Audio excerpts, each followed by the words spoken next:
This episode of The Cellar Door is proudly brought to you by That's Amore Cheese. Visit that'samorecheese.com.au to check out their huge range of gourmet cheeses. And don't forget to follow them on Facebook.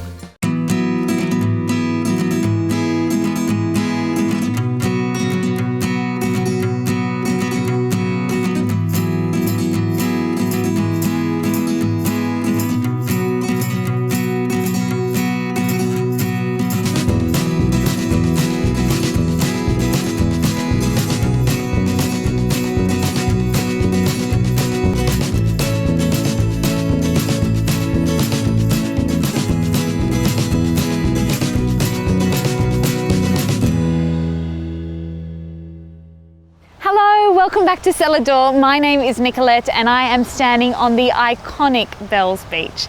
I'm going to keep the sand between my toes and head across to Bellbrae Estate, a winery based here on the surf coast with a history rich in surfing. Then we're going to pop back across to the Mornington Peninsula where I'm going to visit an authentic Italian family-run winery called Morning Sun.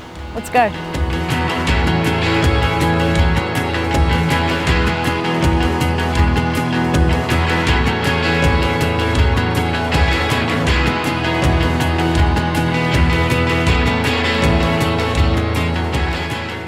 Well, thank you, Richard, for having me in your office. Pleasure. Thank you so much. Thank you for here coming. At Bellbrae Estate.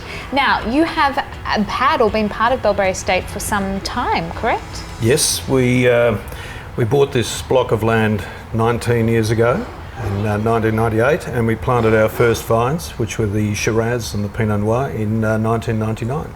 So tell me more about Bellbrae. What brought you here to the surf coast? Well, it's a beautiful spot, and I'd been coming along this coastline for many years. As a kid, family holidays at Lorne or Anglesey or anywhere along this coast. So I knew the coastline very well.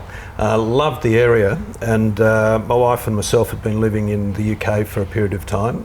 We were looking for something small and simple, and then instead ended up with a farm on the Great Ocean Road, which is magnificent. I mean, I couldn't be happier.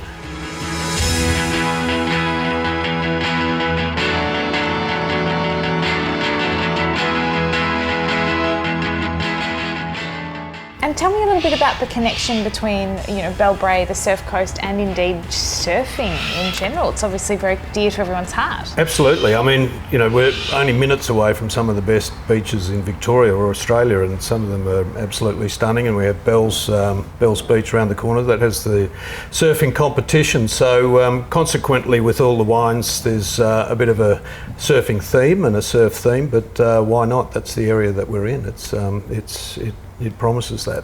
And you're an avid surfer yourself? I'm a terrible surfer. Right, good. Wish I had a bit more time for the surf, but no, I love getting in the surf, and the beaches, as I said, are fantastic. And you were saying to me before, so obviously a lot of the wines are named after areas. Is that right? all of the Bellbrae Estate wines are named after surf breaks along the coast. So we have Bird Rock, we have Winky Pop, we have Bells, we have Southside, we have Haystacks, we have Sparrows, and there's a few along the coast that we're yet to name, but we name them all after the surf breaks. So that surfing kind of folklore really plays into... Yeah, and our logo has a fellow called Rex Gilbert, or China as everyone knew him, has a little monogram of him surfing in 1948. So we keep that on every bottle that we produce. And inside the cellar door, you have a longboard up on the... That is an exact replica of China's longboard from 1948 that the photo is of. That was built for us probably about 10 years ago, but it's the exact replica in size, and even the picture on it from his board. And he actually came along for a grape picking. He's passed away since, which is very sad, but he came along for a few grape pickings in the early vintages.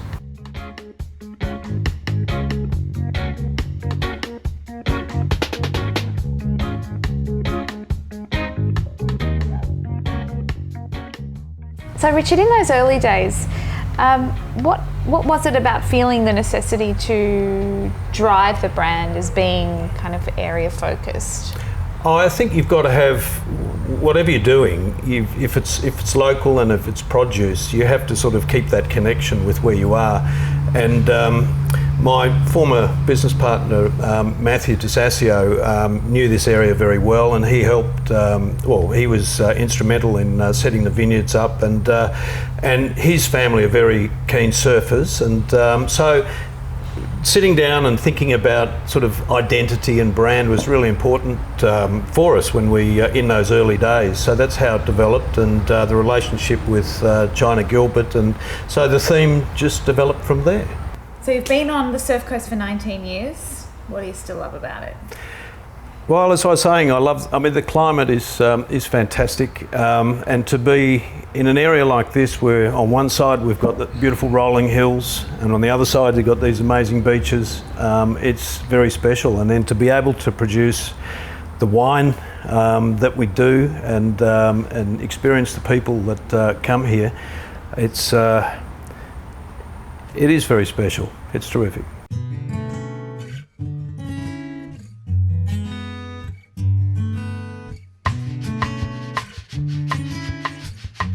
David, you are indeed the winemaker here at Bellbrae Estate. Yes, I am. And how long have you been doing that for? I've been here just over 5 years. Excellent. Please tell me about the process of being a winemaker here. Tell me about the Geelong region. Tell me about the Surf Coast. I want to know it all. Well, it's a lovely place to grow grapes. Here we get these lovely mild, cool days, even through the late end of summer. And then going into autumn, we get nice mild days. We've got one today, hardly any wind. And as a result, we get a very long, slow maturation of the grapes. And they keep all their flavours in. They don't get burnt off by too much hot weather. And we generally get some very good varietal characteristics within the wine. So therein lies why I like winemaking down here. It's a great place to get good wines, good varietal wines made, and I'm just the custodian of that.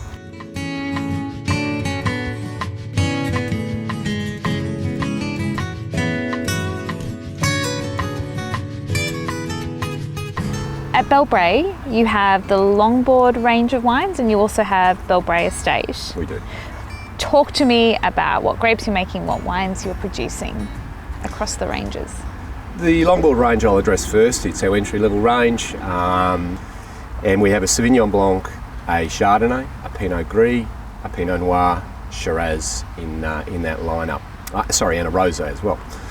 We make them so that they're fruity, desirable, and they've got to have a certain drinkability. Our test is to take what we're blending together, a bottle home to our wives, and hopefully they'll finish the sample bottle. So hopefully they finish the sample bottle and are cooking with it. Because yes. If they start cooking with it, you know you're in trouble. No, we're in trouble. So, but that's our pub test, or our drinkability test, if you will. So, Bellbrae Estate's a little bit more serious. It's targeted for the on-premise, the restaurant market, and also targeted for collectors and connoisseurs that are looking to put wines down. And we've got some quite old Bellbrae Estate wines going back to the first commercial vintage of 2002 in our cellar out the back, and we bring them out periodically at cellar door, or just to drink, and they're supposed to live a little while and be enjoyed for the people who like collecting wine.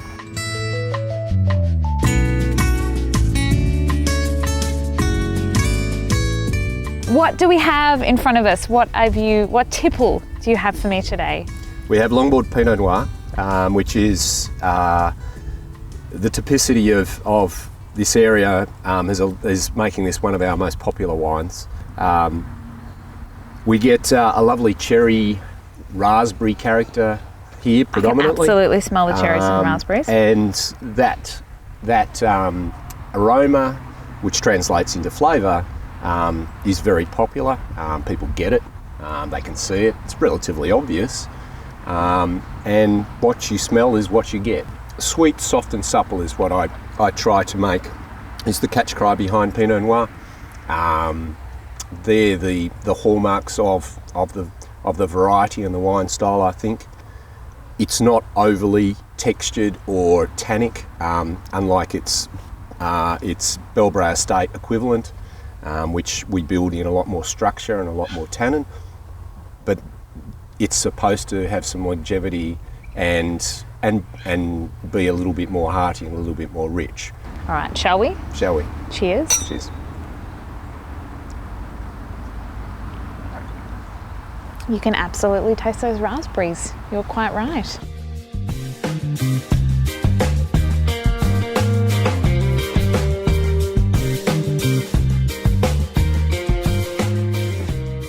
Cabs, thank you so much for having me in your office, technically, as cellar door manager. Office, isn't it? I know, it's not bad. Have you had a desk that's been better than this one? No, never. No, well, the only way is up from here, obviously. Yeah. So you have been at Bellbrae Estate for 3 years now. Yeah, coming on to 4 years, yes. Good, so that's a number of vintages that you've seen in your time. It is, yeah. What do you enjoy the most about being here at the cellar door at Bellbrae? There's a lot to enjoy here. It's a really beautiful place. What I've learned since I've been here about winemaking, about the grape growing, about how all that works is really lovely. It's very grounding. Yeah. You know, you're constantly aware of the weather and the seasons and what's happening in that respect. But most of all, I like the people, the tourists, the wine lovers, the people who come to enjoy music and eat and drink, and that's just really lovely.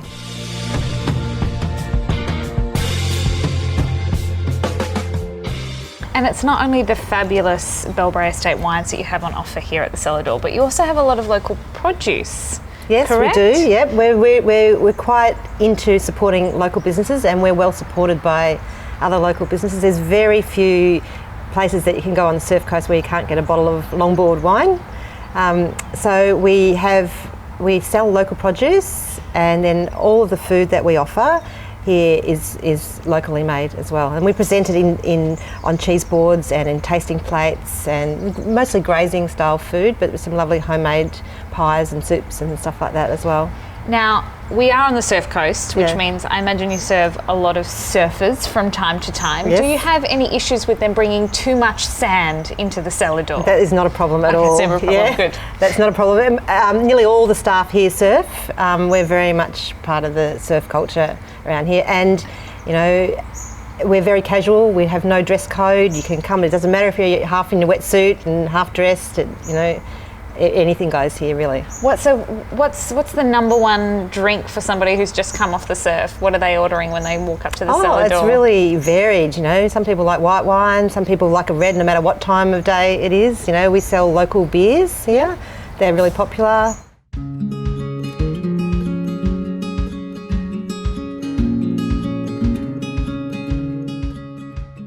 Now, Cabs, it's not only fabulous wine, excellent produce that you offer here, but there's also, I guess, something for all the senses, perhaps? Yeah, we're really big into music here. We're big supporters of local musicians. We have music every Sunday, and we get a great crowd here. We get local people who come regularly. We get lots of holiday makers who see that we have music and they'll drop in for a Sunday afternoon. On long weekends in almost January, we'll have like big bands, five-piece bands, and then the rest of the year we might have solo duo artists.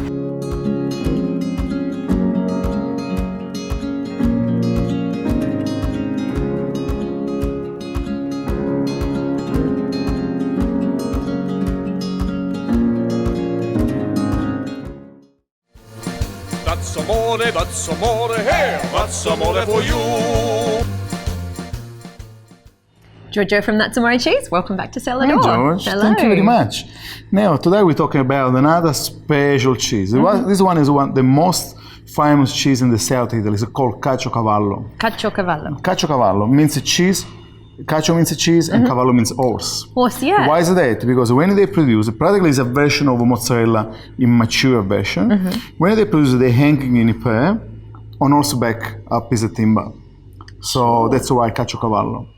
Amazing. Because it's a cavallo. And also people was bringing back from the mountains using the putting on top of the horse as well, on transporting down from the mountains. So this is quite an old cheese. It is an old cheese. It's very traditional. All South Italy have a different version of caciocavallo. From each different region, they call it a little bit different.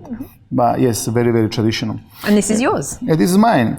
This one, that's Amore cheese produced still completely by hand. So we're stretching with hot water, 2 people pulling the big piece of curd and twisting, and then one by one they've been shaped in this shape. So it's completely animated. Also, I don't know, some people are expecting we're not using any preservative on the production of our cheeses, all our cheeses. And this cheese is fantastic. It's a bit called the barbecue cheese. Sure. You can slice and put it on the grill, on the fry pan, or you can hang high on top of the barbecue, charcoal barbecue, and the hot from the barbecue, it will start to melt the cheese. So what you normally do is scrape on top of some bread and hang again and let it melt. A little bit of some variety of a version of the Italian raclette, pretty much. Sounds like a dream. Can become a dream.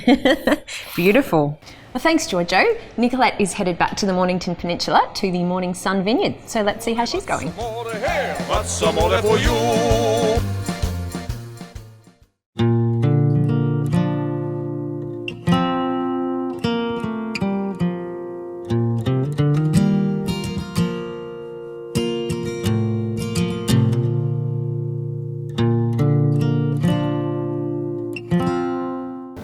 So tell me the story of Morning Sun.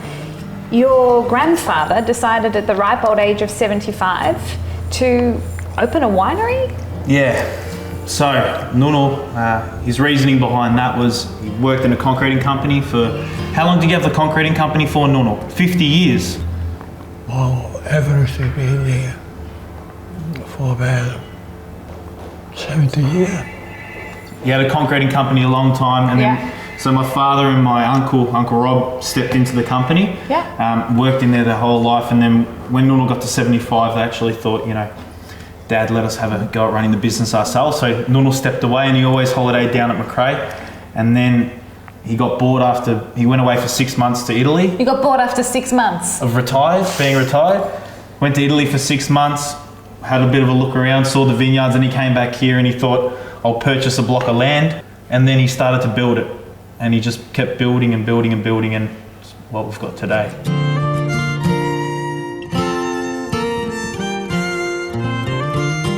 Tell me about how this place came about. So your Nuno bought this incredible piece of land, and then what?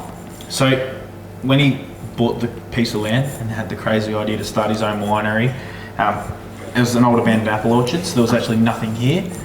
If you looked at it, I remember there was an old dilapidated house, literally where we are at the moment, and there was, to go to the toilet, you literally had to jump over a hole in the floor. So we knocked it all down, and actually, once he first planted the vines, so he planted all the vines, and then stage 2 for him was really to build where we are today. So all the cypress pine from the other property, which was 195, he actually cut down all the trees, and he's very resourceful. He doesn't like wasting anything. He's borderline hoarder, some people think. But he actually got all the trees milled, and so he helped mill them himself, and it's actually all the cypress pine which is in the cellar door today is from the old 195 property. Like step by step in here, he built it. So yeah, obviously he had help because he was probably about 80, or just under 80 years old at that age, but at that stage when he had to do everything. But everything, even the rocks in the walls here, some of the stones weren't sourced from the property, so he tried to get everything local. And like everyone around the area, everyone knows him because he literally would walk into a store and wouldn't leave without purchasing something. And like he would, I remember like as a young kid, me and my sister and even Dad like get dragged down to a shop to look at a stone, and he goes, "Do you think that stone looks good?" And I'm like, "Yes, no, it's a stone. It looks good." And then he'd bring it up here, and then he'd get his friend Pierre to actually carve in like all the Italian sayings you see on the door and like the entrance stones and everything. Single-handedly built everything himself. So it's pretty impressive. Yeah, amazing. For someone who's supposed to be retired.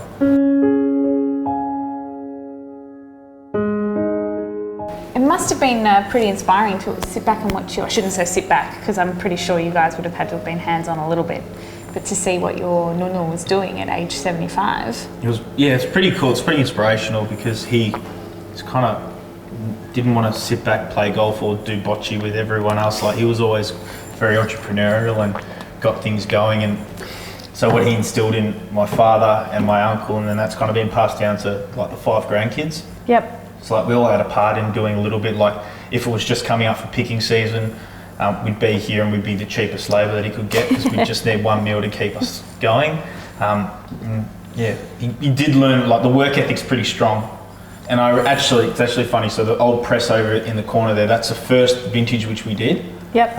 First vintage which we did, Nunal, I remember the grandkids literally had to push the basket press around. And you know, like you see the horses push the basket press around in like the olden days. It was us kids. You were the horse. Pushing it like this. And Nunal would be there with like a glass of wine collecting the juice. I'm sorry, with an empty glass or a bucket collecting the juice. And he'd look at it and sample it. And he'd be like, this is going to be good. Yeah. Everything was based off that Northern Italian inspired feel. But he always wanted to bring what he had back at home. Well, not what his family had, but you know, what he was used to back at home to the Mornington Peninsula.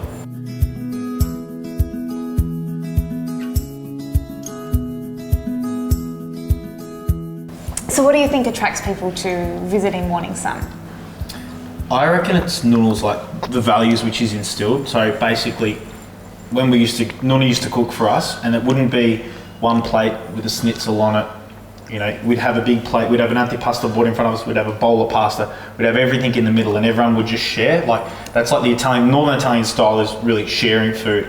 And that's when people come to Morning Sun, they love that because, you know, we don't claim to be white tablecloths, Collins Street, but we're more or less like a family. You know, you can have the dog running around, you can have the kids running around screaming. You're looking over the vineyard, it's quite elevated, looks beautiful. It's more of a relaxed winery. So people often like melt in the chair and they say they're coming at 1 o'clock and poor Michelle or John have to kick them out at 5 o'clock because they end up staying the whole time and they're probably a couple of bottles of Pinot deep. So that's what attracts them, and it's very family. Like Nunal's instilled his values in it, which is like it's not a commercial venture for him, it's more or less a hobby, which is really, really cool to see. So he's doing the business for the love of it, not necessarily to make a dollar, which is, I think, a pretty honourable thing.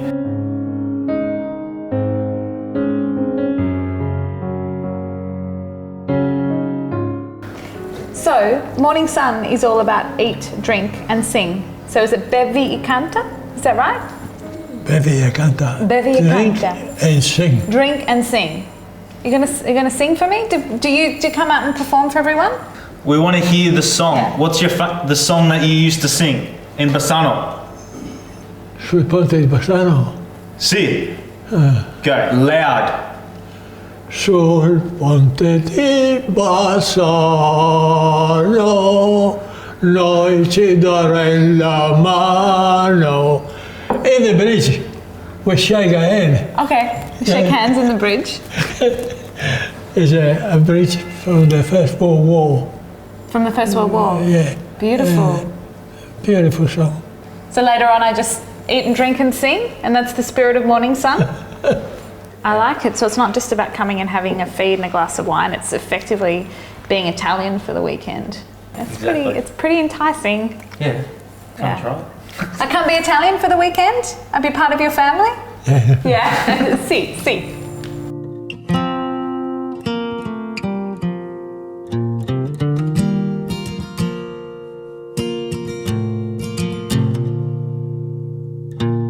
John, thank you for having me. You are, of course, our cellar master and estate manager here at Morning Sun, correct? This is correct, yes.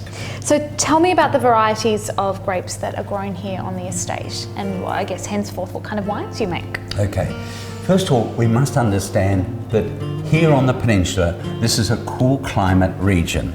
Cool climate is home to the Grigios, like the Pinot Grigios, the Chardonnays, but in particular the Pinot Noir. That's our icon wine, and we, I think, do that very, very well. We must also understand that this region was studied some time ago to be very similar to a climate zone of that in France, but in particular northern Italy. So we've followed very much the idea as to what we can plant and what we can grow.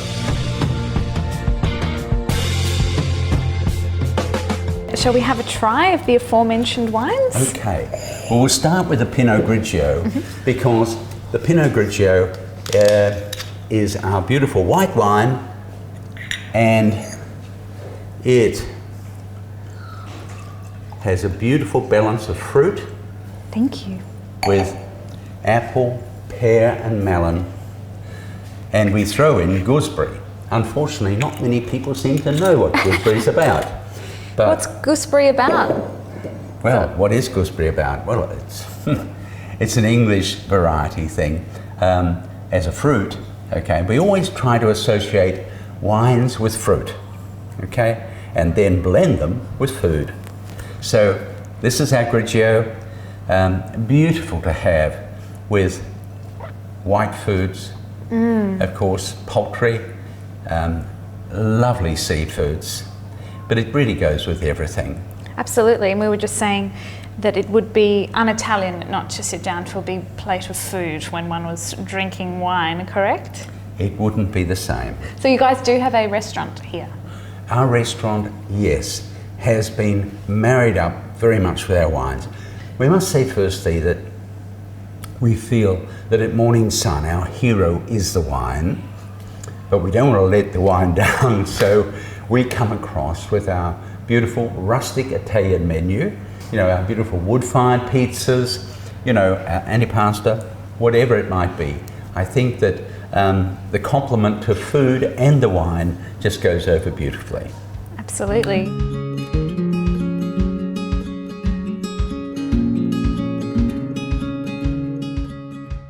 So I can come on down and have a cellar door experience with yourself, or indeed I can stick around and have something to eat while I polish off a couple of bottles, and then I could maybe, this sounds a bit forward, John, but maybe I could stay the night. Look, funny that you should mention that. We have 2 beautiful apartments. Excellent. Okay, only 2, but they are comfortable and they can actually sleep 6. Wow. We have en-suites, a beautiful lounge room, and your own kitchenette if you want to do your own kitchen thing, okay, your own cooking. We have been inundated, particularly this year when we've really stepped things up, for people wanting weddings. There's some magic about getting married in the vines. And of course, after the beautiful wedding and the reception here, we can offer you the bridal suite with such a beautiful setting overlooking the vines. I'll come here and get married on the condition that you lead all of the post-ceremony singing. And the cellar open for you too? Excellent, yes.